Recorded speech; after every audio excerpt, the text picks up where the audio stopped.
Welcome to my vlog, Healed by Life. I'm Sam Malik, wishing you peace, joy, and healing. Plants are the trees of life. When we are seeking prana urgently, we turn to plants. Fruit and vegetables are full of prana. They are a helpful way of cheating our pranic requirements. Instead of us constantly harnessing prana from ether, air, sun, water, and earth, we let the plants do this job on our behalf 24/7. The fresher a plant or fruit is, the more it is bursting with prana. Of course, not all plants are good for us. Some are toxic also, out of which some are medicinal in nature, and we wouldn't consider them to be food. Seeds, nuts, grains, spices, etc., if kept in their natural state, are also good sources of prana.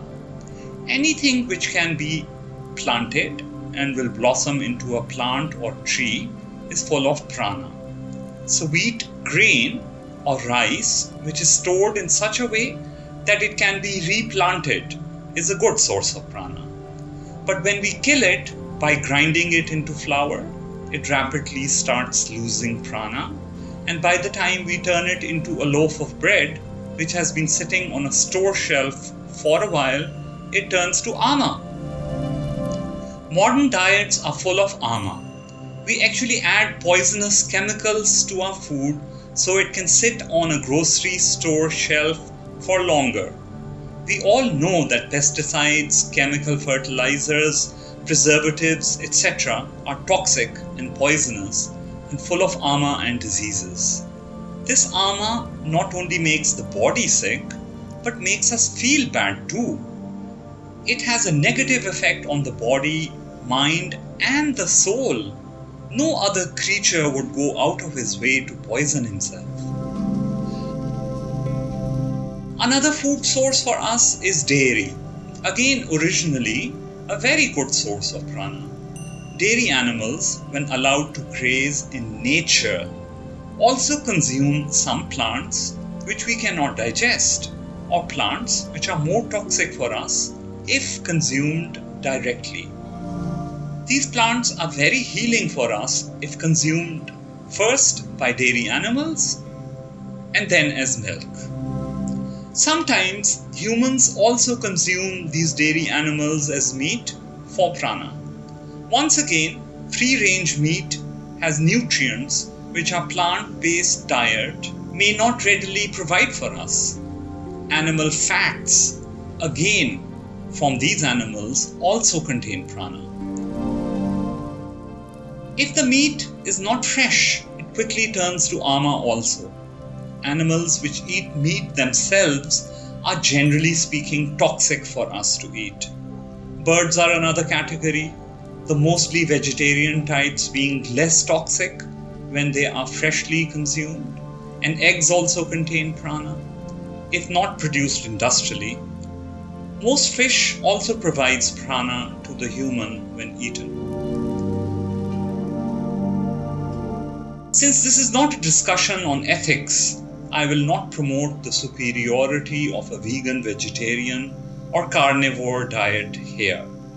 If not handled correctly, all these food types can be full of ama and can make us sick.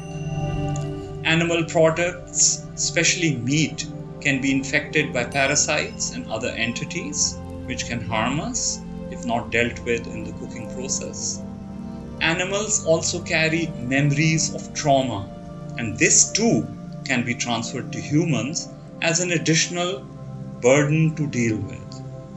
But, like I said earlier, when allowed to choose their food from nature freely, animals also become a source of plant nutrients which we cannot receive directly. Fruit, vegetables, and many grains will retain their prana for longer, but meat and dairy deteriorate into ama rapidly. Various spiritual traditions have shown us the importance of eating healthy, without which healing cannot occur. Healing is a prerequisite of spiritual ascendance. The divine, in his wisdom, has created geographical and climatic variations, all with their own requirements for the right food types and sources. Of course, we also need minerals and salts to be healthy. Many plants and sometimes animals also are medicinal and are required for healing. This knowledge of healing plants, etc., is sacred and is found in all traditional cultures. How did man discover which plant is healing and which plant is not for a given disease? It is not possible to do so through trial and error. That would result in too many deaths and other difficulties. Perhaps man did not discover this knowledge, but was in fact told this knowledge. Perhaps he was shown this and did not have to experiment and discover it at all. Remember episode 3, the divine lamp?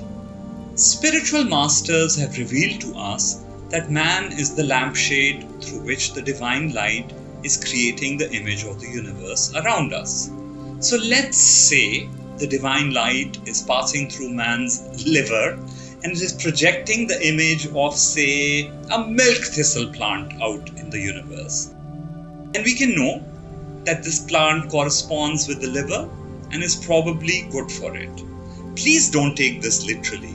This is just to make you understand the core relationships of man's inside world and the outside world. So while some healers have visions of these relationships, others claim the earth speaks to them and tells them about these correspondences. Like I said before, our languages are not suitable to describe the spiritual world nor the events that unfold in it. Some masters also claim simple knowingness, that one day they just knew, as if a thought had been placed in them intuitively, as to which plant would help heal a certain disease. Some also claim that certain benign entities guided them. Let's keep all these possibilities alive, for our ultimate goal is not a rational discourse, scientific proof, or an argument in logic, but it is to heal ourselves. The modern scientist has just started to confirm what the masters have known for centuries.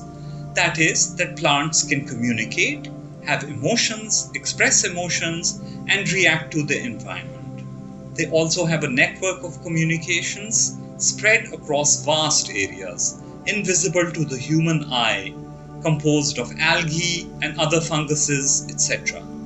You can verify this information on your own online.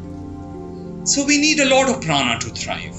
We need prana to have good thoughts and heal emotionally. We need prana for our bodies functioning properly and to heal ourselves physically.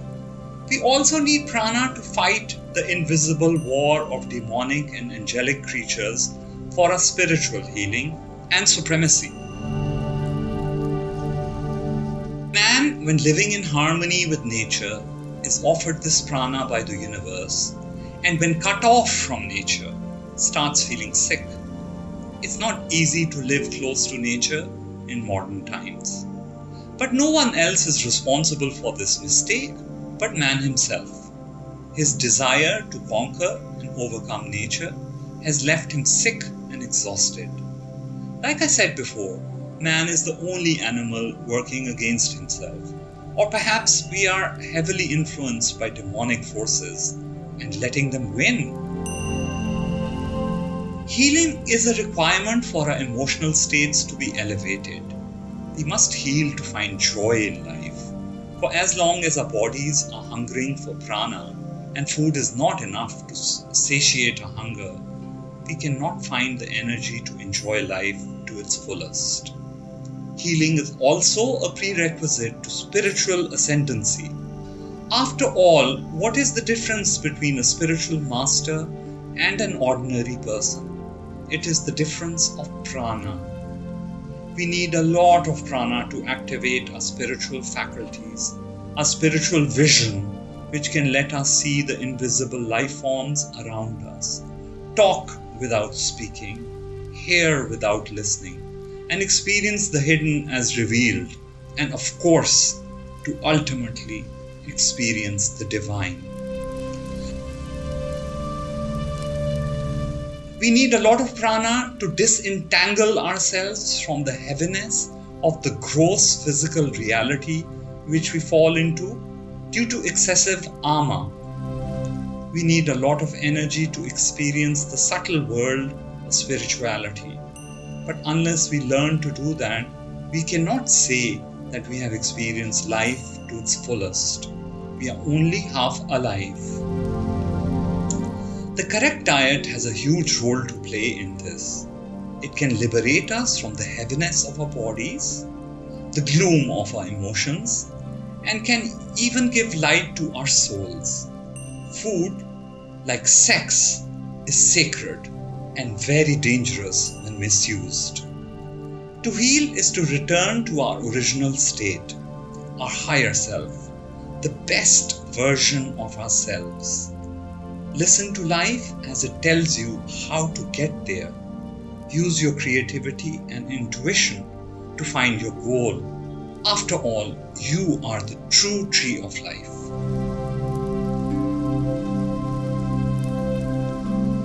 Please watch the videos on this channel and get familiar with my healing philosophy before you contact me for individual appointments via my website healedbylife.com.